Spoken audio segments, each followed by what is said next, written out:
Good morning, everybody, and thank you very much for coming to this conversation. I'm Dr. Nsungu. My first name is Mandiangu.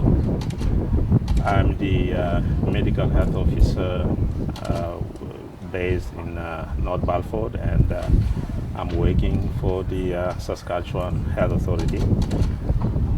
As you saw in the news release, we declared 2 outbreaks in the former Prairie Northwest region.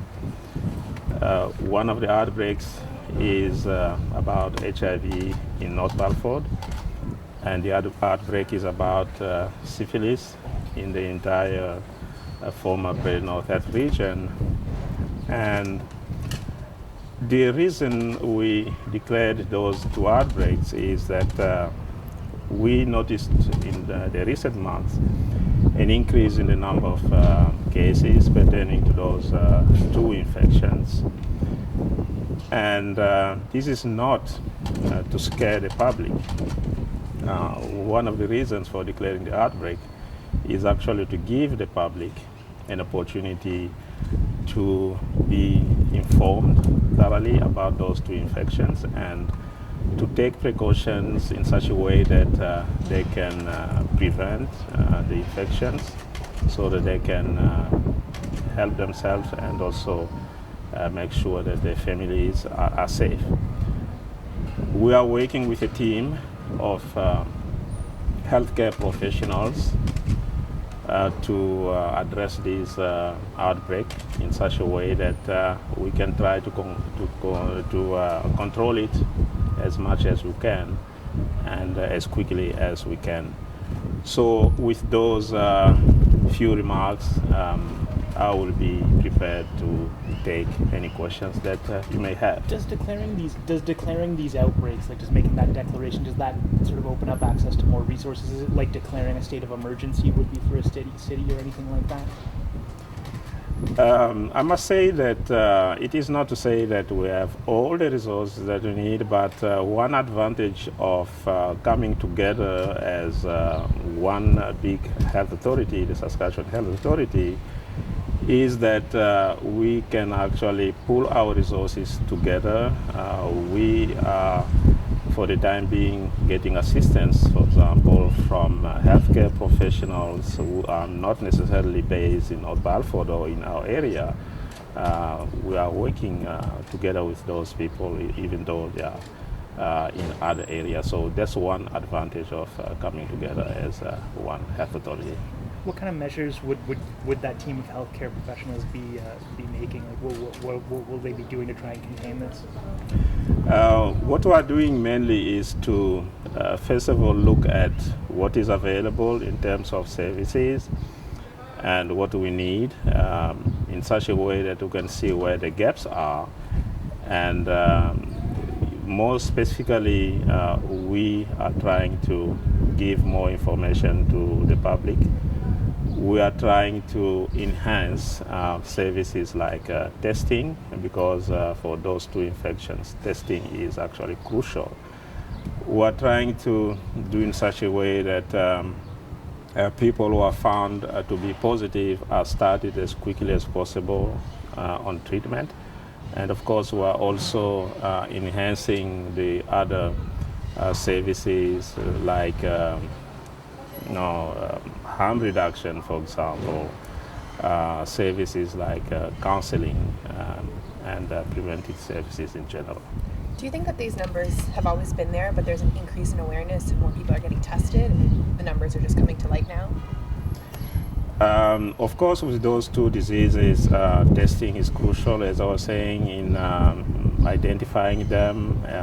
It is possible that it could be due to more testing, but I don't want to speculate too much on that. One of the advantages of investigating an outbreak is actually to go into those details and see what are the main reasons for this increase. And I'm quite sure that we will come up with responses to that question as we continue to investigate the outbreak. What are the projections for the future? What's next? What is next for us is to continue strengthening the activities of our response team, because the response team has been in place for a few weeks now, and we have to continue strengthening the team based on what we've been learning so far. Can you tell us what the response team does in particular? Basically, this is a very multi-disciplinary team, which is made of people working in the preventive area, people who are treating patients, people who deal with human resources, and we have been meeting on a weekly basis, and what we've been doing basically is to try and identify where we could have some gaps in such a way that we can strengthen those services that the people need in terms of testing, treatment, and harm reduction, and so on. How many cases are we talking about? How roughly? When it comes to HIV, for North Battleford, if we go back in the last 5 years, for example, you see that we report on average 4 cases per year, but this time from January until end of May, we have seen already 15 new cases. So that's quite a big gap, In terms of syphilis, usually the whole of former Prairie Northwest region reports something like 7 cases or even less cases of syphilis, but this time from January until end of May, we've seen already 42 cases. So you can see that that is also a big jump. And Sorry, just are those 7 cases, like 7 cases from before, is that a yearly number, or is that same January to end of May? That's a yearly number, Okay. which even makes the gap more important. And the other thing too is that in the past, those 7 cases or less of syphilis that we used to have, most of them were not infectious. But what we are seeing now is that most of those cases we've seen from January until now are actually infectious cases. And that makes it even more concerning. Is there concern that this will, is this sort of a bellwether for, could this now be spreading to Saskatchewan, especially on the syphilis side of it? Diseases have no border. They know no border. So, of course, another advantage of talking publicly about these things is that other areas will also be informed, and residents from those areas will also take precautions. Are you concerned? I am concerned because the question I ask myself is why are we seeing this increase now? And that's one reason why we need to investigate the outbreak and come to the bottom of the possible reasons why we could be seeing it and address those reasons. The other reason why I'm concerned is about syphilis. We know that this is a disease that can be very misleading. The disease can evolve for a long time without any symptoms, but the consequences are always very serious, and those consequences actually, or complications to be more specific, can occur even decades later, after the infection has been acquired. That's one reason I'm concerned. The other reason why I'm concerned is about pregnant women. We know that syphilis can be transmitted from a pregnant woman to the unborn baby, and this can end up in a stillbirth, for example, or if the baby is born alive, he can actually be born with syphilis. That's what we call congenital syphilis. That's another reason why I'm concerned, and that's why we are emphasizing on the fact that all pregnant women should be tested for syphilis and for HIV. And those who are at higher risk for STIs should be retested later in pregnancy, even if the previous tests were negative.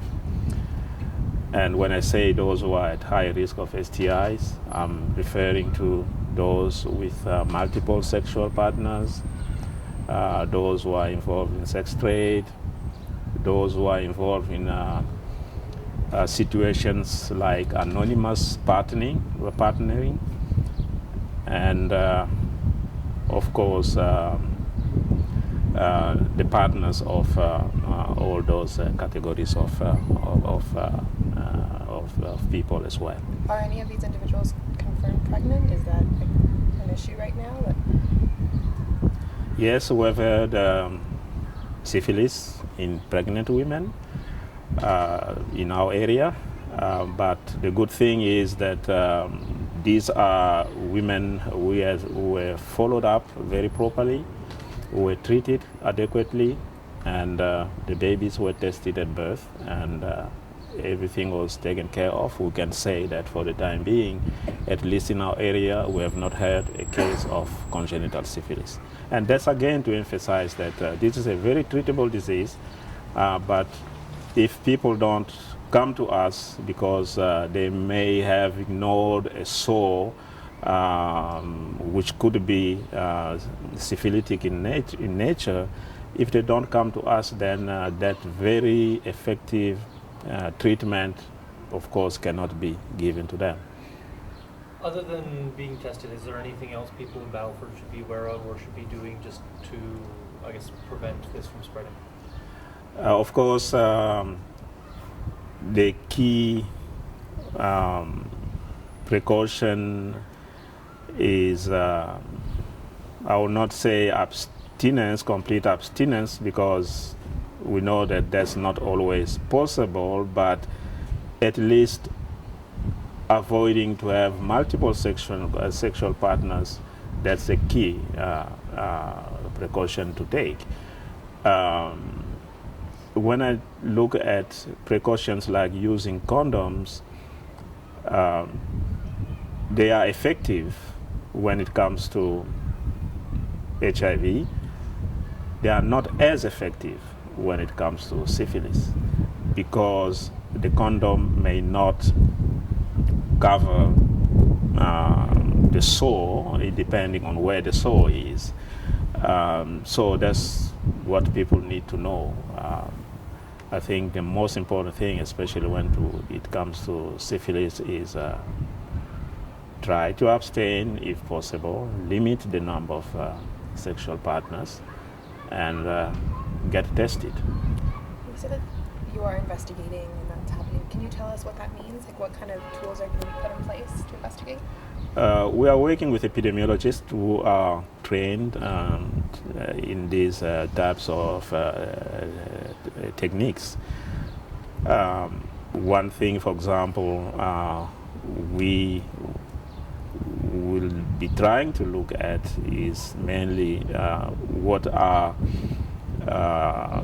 the differences, in testing practices, for example.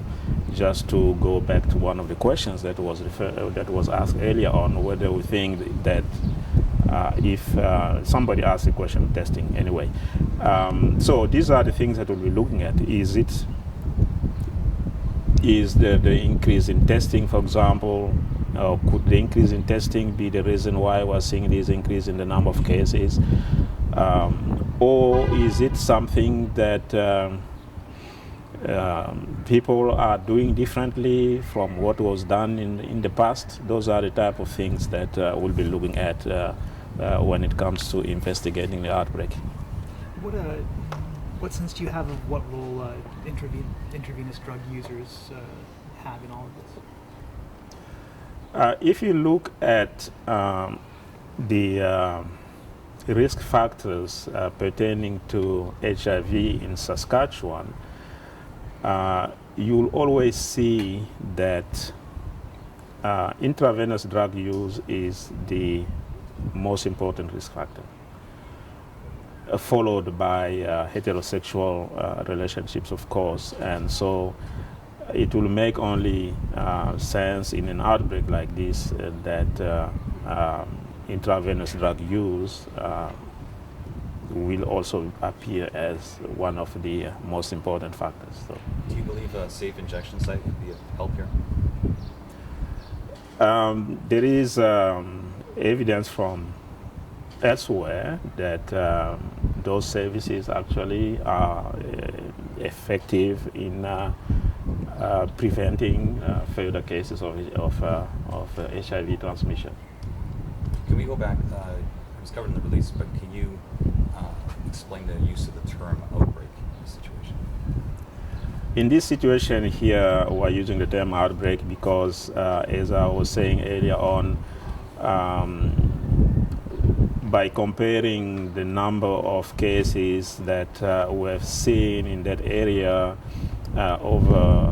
or in the past, and comparing them to what we are seeing now, we see that the numbers that we are seeing now are not usual for this period and for this place or for this area. That's why we are using the term outbreaks here.